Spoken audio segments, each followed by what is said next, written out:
Chapter 1. The Announcement. The news hit the world like a thunderclap.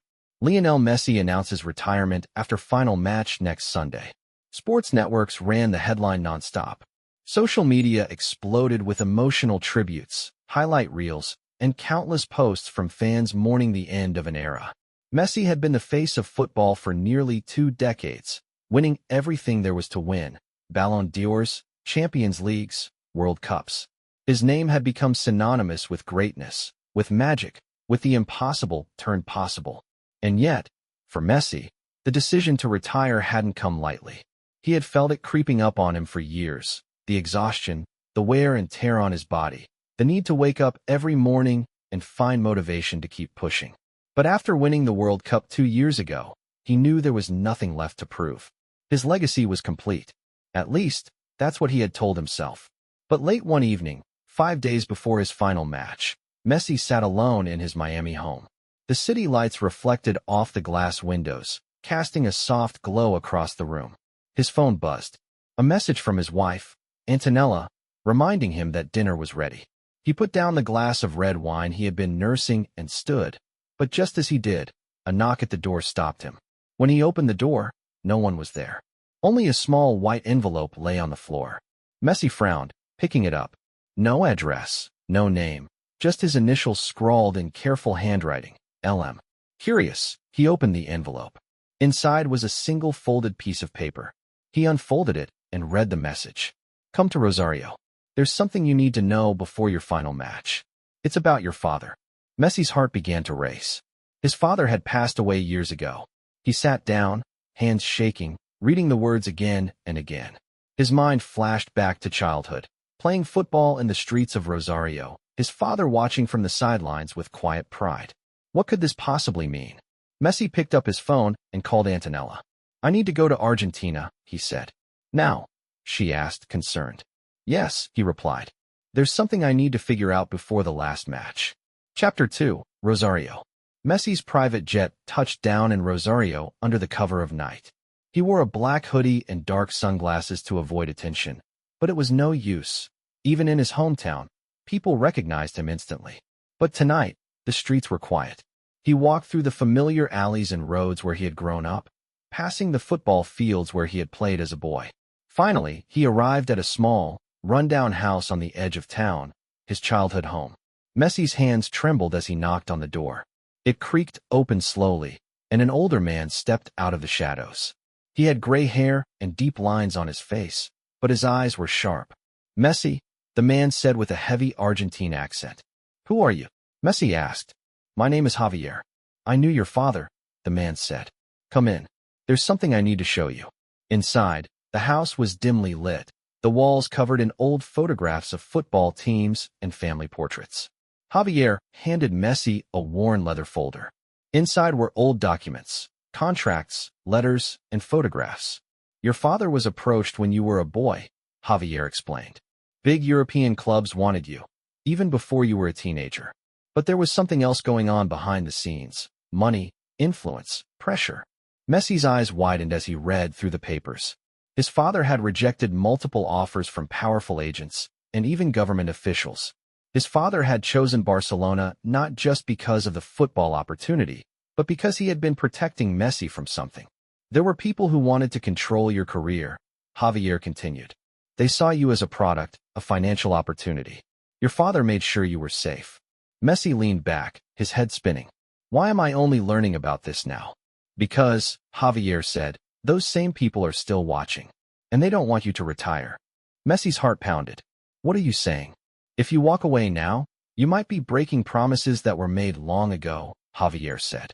They will come for you, and for your family. Chapter 3. The Choice. Messi lay awake that night in his hotel room, staring at the ceiling. His entire career, his life, had been shaped by decisions made before he was even old enough to understand them. His father had shielded him from it all, but now the weight of those decisions sat squarely on his shoulders. If he retired, would it put his family in danger? If he kept playing, was he just feeding into a machine that had been controlling him for years? The day of the match arrived. The stadium in Miami was packed, the biggest crowd of Messi's career. Fans waved Argentine flags and held banners reading Gracias, Leo. Messi stood in the tunnel, dressed in the captain's armband. His teammates lined up behind him. Antonella and his children were watching from the stands. His heart raced. The referee called for the players to take the field. Messi walked toward the bright light of the stadium, the roar of the crowd vibrating through his chest. But as he reached the sideline, he stopped. He turned toward the stands and saw Javier sitting alone near the back, watching him. Messi's mind was racing. He remembered his father's quiet encouragement, the sacrifices, the warnings hidden beneath kind words. Messi closed his eyes. Then he smiled. He walked onto the field, the crowd exploding in cheers. Messi played the match of his life that night, scoring a hat-trick, setting up his teammates, and playing with the joy of a child. The stadium was alive with magic. In the 89th minute, he stood at the edge of the penalty area, looking at the goal. One final chance. He shot. The ball sailed past the keeper and hit the back of the net. The crowd erupted. Messi stood there for a moment, arms outstretched. Then he walked toward the bench and raised his hand to the sky. After the final whistle, reporters rushed toward him. "Leo, will you reconsider your decision to retire? Will you stay in the game?" Messi smiled, took off his jersey, and handed it to a young boy in the stands. "No," Messi said. "I've done everything I set out to do." Javier approached him after the match. "You're not afraid?" Javier asked. Messi shook his head. "My father protected me so I could play football, not so I could be a puppet." "And now?" Javier asked. "Now," Messi said, "I'm free." Epilogue. Months later, Messi stood on the beach with Antonella and his kids. He watched them playing in the waves, laughing and shouting. He felt lighter than he had in years. His legacy was intact. His family was safe. And for the first time in his life, Lionel Messi felt completely in control of his future. "Gracias, Papa," he whispered. And he smiled. Chapter 4. A New Beginning. 2 months had passed since Lionel Messi had played his last match. The world was still buzzing about his retirement. Highlight reels were running nonstop, and social media remained flooded with tributes and nostalgia. But Messi had slipped quietly into a new routine. Instead of training for the next big match, he now woke up early, made breakfast for his kids, and spent the mornings jogging along the beach in Miami. He had started helping his sons with their football training. Thiago, Mateo, and Ciro were all developing different playing styles, but Messi could see the same spark in their eyes that he once had. One afternoon, as Messi was playing football with his sons in the backyard, his phone buzzed. A number he didn't recognize. He hesitated before answering. "Messi," a deep voice said. "Who is this?" "Someone who knows the truth about your father." Messi's jaw tightened. He stepped away from his sons and walked toward the edge of the yard. "What do you want?" he said. "We need to talk. Come to Barcelona." The line went dead. Messi lowered the phone and sighed.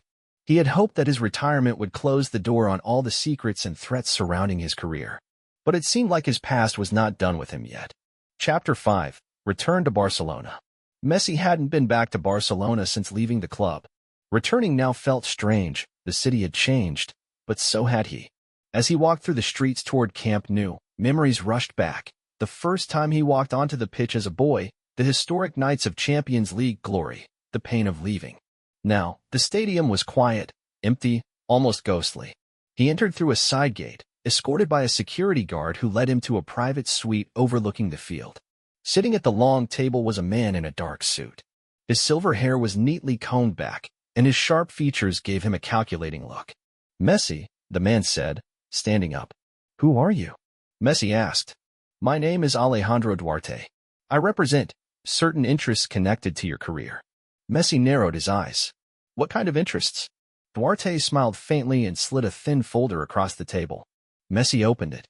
Inside were copies of contracts, letters, and confidential communications dating back nearly 20 years. "Your father wasn't just protecting you from the media or from bad contracts," Duarte said.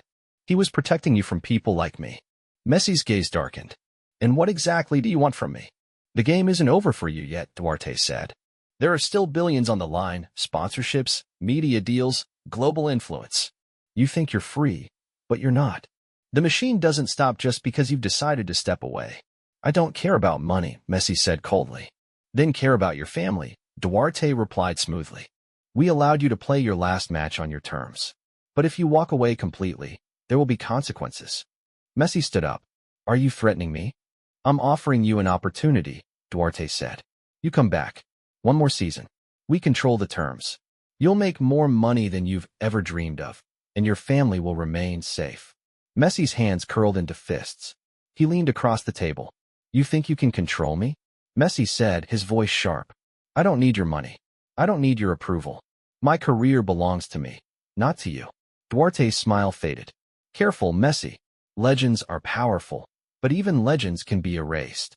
Messi turned and walked toward the door. Duarte's voice followed him. You'll hear from us soon. Chapter 6. The Trap. Back in Miami, Messi tried to shake the feeling that he was being watched. He took precautions. Antonella and the kids were now under discreet private security. But the feeling of pressure was growing. One evening, Messi was at a private beachside event hosted by Inter Miami when his phone buzzed again. A text message. We warned you. A few seconds later, his phone vibrated again. This time, a video appeared. It showed Mateo, Messi's middle son, playing football at school. The camera zoomed in on the man standing near the field. Dark suit. Sunglasses. Duarte. Messi's blood ran cold. He called Antonella immediately. Where are the kids? He demanded. They're here, at home with the security team. Get them inside. Now. Messi stormed out of the party and drove straight home. The security team confirmed that the kids were safe, but Duarte had sent a clear message. The next day, a massive news story broke. Messi to make surprise return to professional football? It was everywhere. Speculation, rumors, headlines. Messi knew exactly where it had come from. Duarte was tightening the noose. Chapter 7. The Counterattack. Messi knew there was only one way to escape this trap.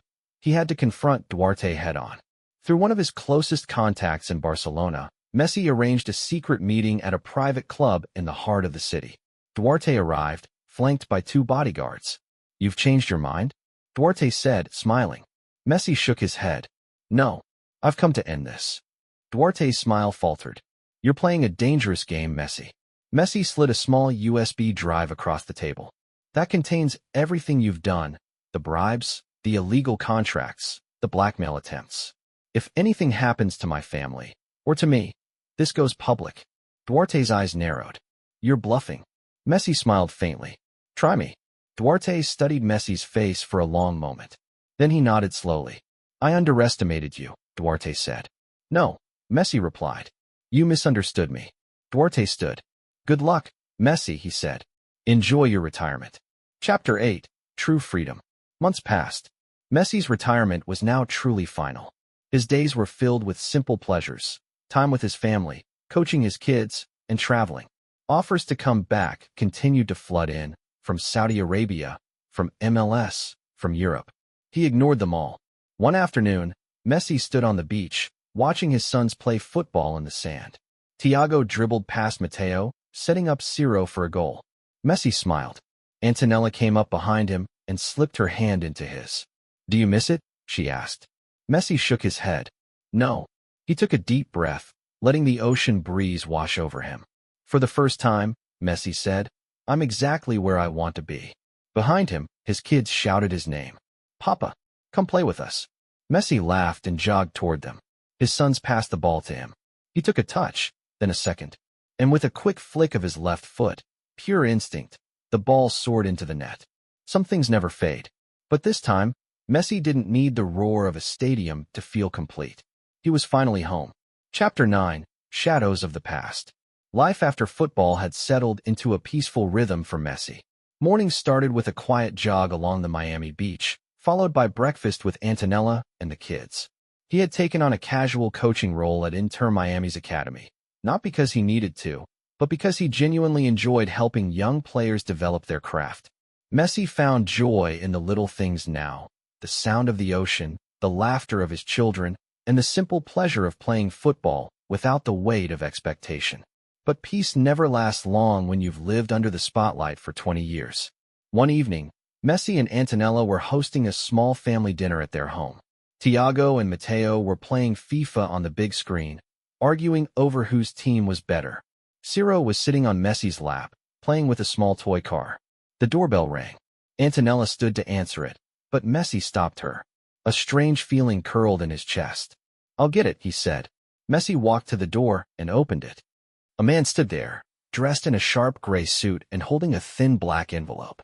His face was unfamiliar, but his expression was cold and calculated. Mr. Messi, the man said with a faint smile. I work with Mr. Duarte. Messi's jaw tightened. I thought we were done with this. The man extended the envelope.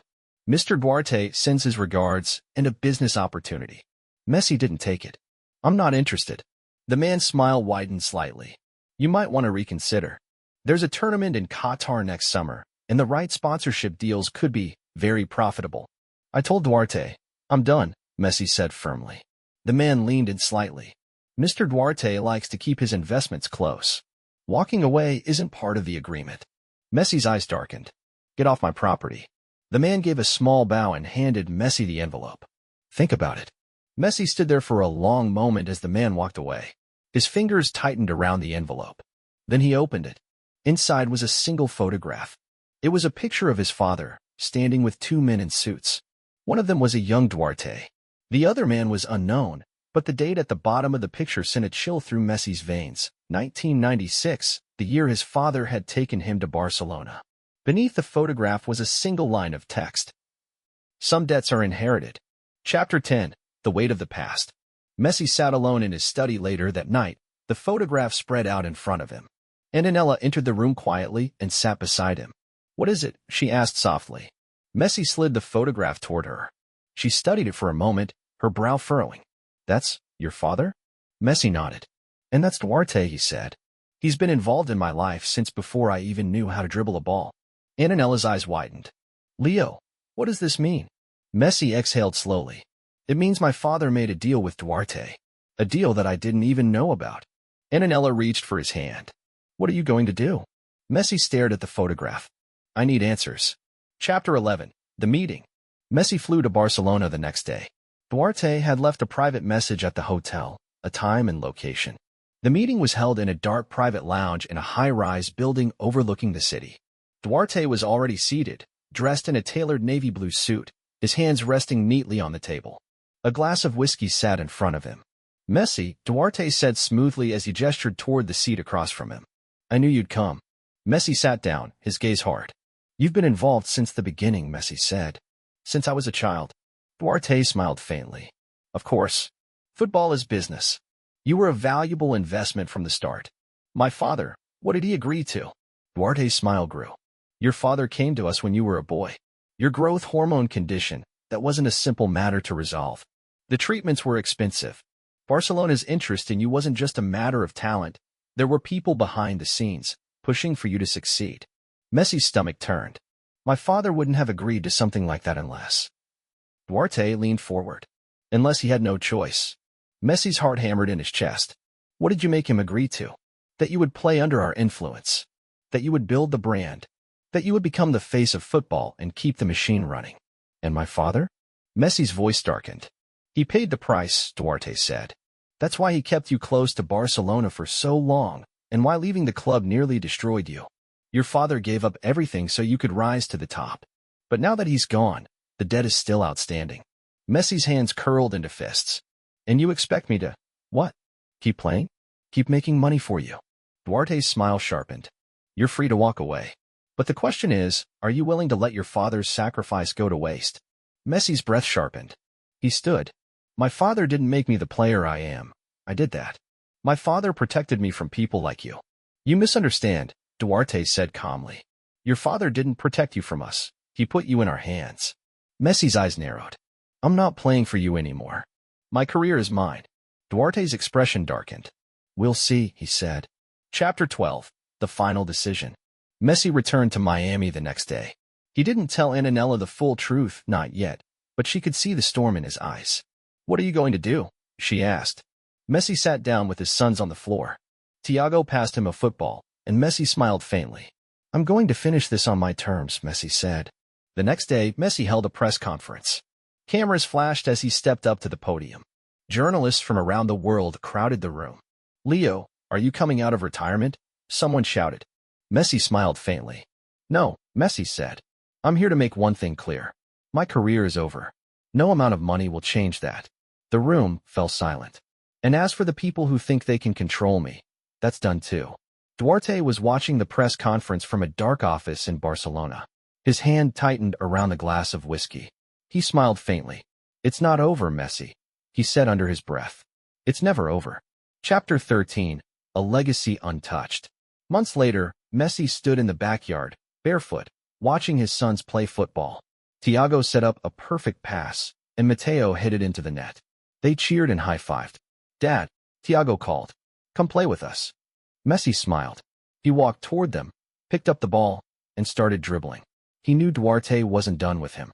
He knew the machine would try to pull him back. But Messi wasn't afraid anymore. He was no longer just Lionel Messi, the football legend. He was a father, a husband, a man, and now, he was finally free. Chapter 14. Whispers in the Dark. Messi's retirement had settled into a rhythm that finally felt real. The initial wave of media attention had quieted, and the constant pressure to be in the public eye had finally lifted. His days were filled with family, with coaching, and with quiet moments of peace. But Lionel Messi knew better than to believe it would last. One evening, he was sitting on the balcony of his Miami home, overlooking the ocean. Antonella was inside, helping Ciro with his homework, while Thiago and Matteo played FIFA. The cool ocean breeze brushed against Messi's skin as he sipped from a glass of red wine. His phone vibrated. Unknown number. Messi hesitated before answering. Messi. No response. Just breathing on the other end of the line. Who is this? Messi's tone sharpened. A voice, low, gravelly, calm, spoke. You think you're free, Messi? You're not. Messi's jaw tightened. Duarte. Duarte. The voice repeated mockingly. Duarte is the least of your problems. Messi sat up straighter. His muscles tensed. Who are you? We control the game, Messi. You've only seen the surface. There's more beneath it. The line went dead. Messi stood and stared out at the ocean. His heartbeat was heavy and loud in his ears. For the first time in months, he felt the weight of the shadows closing in. Chapter 15. A Ghost from the Past. Messi called Antonella into the room. Leo? What's wrong? She asked. Messi handed her the phone. I think this is bigger than Duarte. Antonella's eyes widened. What do you mean? Messi sat down, running a hand through his hair. Duarte was powerful, but he wasn't alone. Someone was funding him. Someone bigger. Antonella sat beside him. Leo, you can't keep going down this path. You've done enough. Let it go. Messi shook his head. If I walk away, they'll come after my family. After the people I care about. Antonella took his hand. Then you need to figure out who's really behind this. Messi nodded slowly. I know where to start. Chapter 16. The Return to Argentina. Messi flew to Rosario 2 days later. This time, he didn't tell anyone where he was going, not even Antonella. He needed to be discreet. He went straight to the house, where he had met Javier, the man who had first told him about his father's hidden past. Javier opened the door cautiously, then his eyes widened. Messi, he said, I didn't think you'd come back. Messi stepped inside. The house was dark and smelled faintly of cigar smoke and old wood. I need answers, Messi said. You knew my father. You knew Duarte. Who were they really working for? Javier sighed and sat down at the old wooden table. He lit a cigarette with shaky hands. There was a group, years ago, a shadow network that controlled the highest levels of football. Sponsorships, transfers, TV rights, all of it. Messi frowned, and Duarte was part of it. Javier nodded. But he wasn't the top, Javier said. The top was controlled by a man known only as the architect. Messi's pulse quickened. Who is he? Javier shook his head. No one knows. He operates behind the scenes. His influence runs through FIFA, UEFA, even national governments. Your father got mixed up in this, and he tried to protect you from it. That's why he made that deal with Duarte. Messi's hands tightened into fists. And now they want me back. Javier nodded. Because you're the key. You're not just a player, Messi. You're a symbol. Control you, and they control football. Messi stood. His heart was pounding. How do I find the architect? Javier's eyes darkened. He'll find you. Chapter 17. The Offer. Messi was back in Miami the following week, standing alone on the beach at sunset. His feet sank into the cool sand as the waves rolled in. Then he heard footsteps behind him. Slow. Steady. Controlled. Messi turned. A tall man in a black suit with silver hair stood a few feet away. His face was calm, emotionless. Mr. Messi, the man said. His accent was vaguely European. It's a pleasure to finally meet you. Messi's gaze narrowed. You're the architect. The man gave a small, cold smile. Names are irrelevant. But yes, I control the game. What do you want from me? The architect stepped closer. To offer you the future. Messi's eyes hardened. I'm not coming back. The architect's smile didn't waver. No. You've already retired. But retirement isn't the end of your influence. Football is bigger than the game now. It's a machine. A global product. You are still the face of that product. I'm not interested in being controlled. The architect chuckled. You misunderstand. I'm not asking you to play again. I'm asking you to shape the future of football. To become part of the machine that controls it. And if I say no? The architect's smile faded. There are other ways to apply pressure. Messi's hands curled into fists. If you touch my family, I have no need to, the architect said. You'll come around. Because you understand better than anyone, the game is never over. The architect turned and walked away, his figure disappearing into the fading light. Chapter 18. The Decision.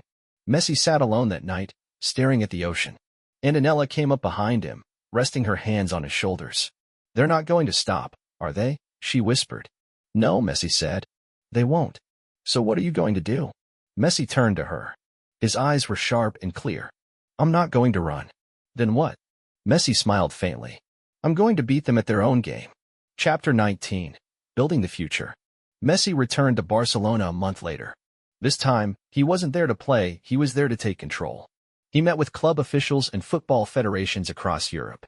Slowly, Messi began to gather support from the biggest names in the sport, former players, coaches, and club presidents.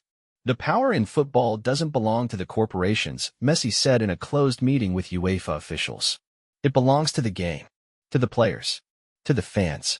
Duarte and the architect tried to interfere, sponsors pulled funding, and media outlets began publishing false stories about Messi. But Messi didn't back down. Soon, other legends followed him.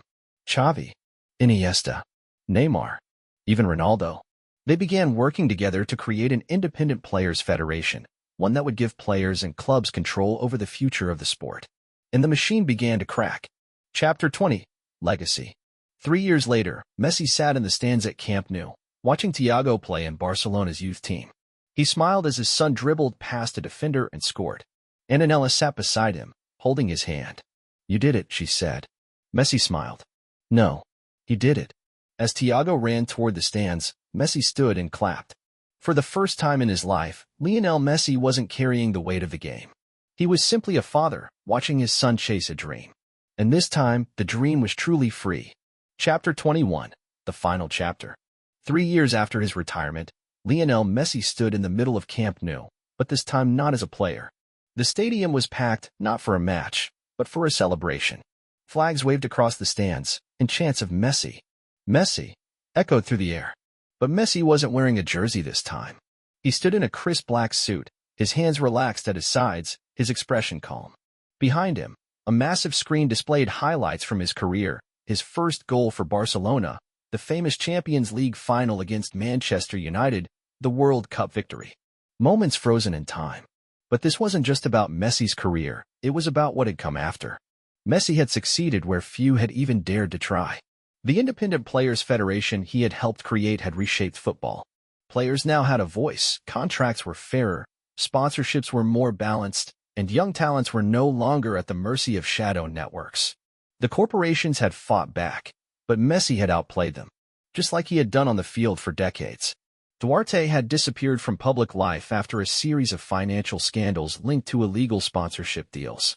Investigations were ongoing, but Duarte himself had gone silent. And the architect? Messi had never heard from him again, but he knew men like that never truly disappeared. Messi approached the podium at the center of the field. The crowd quieted. He looked out over the stadium, the place where it had all begun.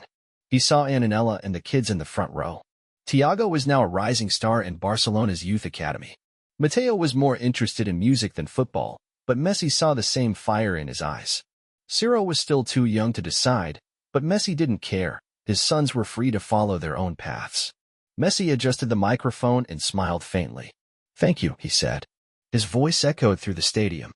Thank you for letting me be part of this game, and for letting me walk away when it was time. Football gave me everything. But what I've learned is that football doesn't belong to the corporations. It doesn't belong to the sponsors. It belongs to the players, and to you, the fans. The crowd erupted in cheers. Messi smiled. He stepped back from the podium as the roar of the crowd washed over him. Chapter 22. Home. Later that night, Messi sat with Antonella on the balcony of their home in Miami. The kids were asleep, and the only sound was the quiet hum of the ocean breeze. Antonella leaned her head on his shoulder. "You did it." Messi smiled softly. "It wasn't just me. But it wouldn't have happened without you," she said. Messi thought about everything, the games, the goals, the championships. But what stood out most were the quiet moments, his father teaching him how to dribble in the streets of Rosario, Antonella waiting for him after every tough match, the look in Thiago's eyes after scoring his first goal. Football had given him a life beyond his wildest dreams, but it had also taken from him his childhood, his peace, his freedom. He had spent his whole career trying to balance the weight of the game on his shoulders. And now, for the first time, he felt weightless. Antonella reached for his hand. "So what happens now?" Messi smiled faintly. "Now? We live." Chapter 23. The Legacy Lives On. 5 years later, Messi stood in the stands of a packed stadium in Barcelona. Thiago was now wearing the famous number 10 jersey for Barcelona's senior team. His debut match. Antonella squeezed Messi's hand. "Nervous?" she teased. Messi smiled. "Not for me." Thiago stood at the edge of the box. The ball rolled toward him. He took one quick touch, then curled it into the top corner. The crowd exploded. Thiago turned toward the stands. He didn't celebrate wildly, just lifted his finger to the sky. A quiet tribute. A gesture Messi had done hundreds of times in his own career. Messi smiled. His heart swelled with pride. "You think he'll be better than you?" Antonella asked. Messi chuckled. "I hope so." As the game continued, Messi leaned back in his seat, letting the noise of the stadium surround him. He had given everything to football, and in return, football had given him a life. A family. A legacy. But his greatest victory wasn't the trophies or the records, it was the fact that he had taken back control of his life. That he had walked away on his own terms. And now, he was free. Epilogue. The beautiful game.